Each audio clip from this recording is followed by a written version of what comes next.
China convened a key economic meeting in Beijing on Friday. During a so-called Central Economic Work Conference, leaders will review how the world's second-largest economy is doing this year and map out plans for 2016. As the world economy remains sluggish, China's GDP expanded by 6.9% year-on-year in the first 3 quarters of this year. The country has contributed to about 30% of the global economic growth. Beijing has taken pains to adjust the country's economic structure.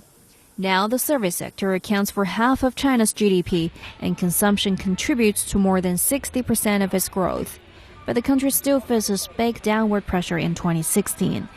Experts say some Chinese companies are having difficulties as demand is weak, and that while traditional drivers of the Chinese economy are losing steam, new growth engines are yet to take off. Earlier this week, the government pledged to keep economic growth in a proper range in 2016 by expanding domestic demand and making supply-side improvements.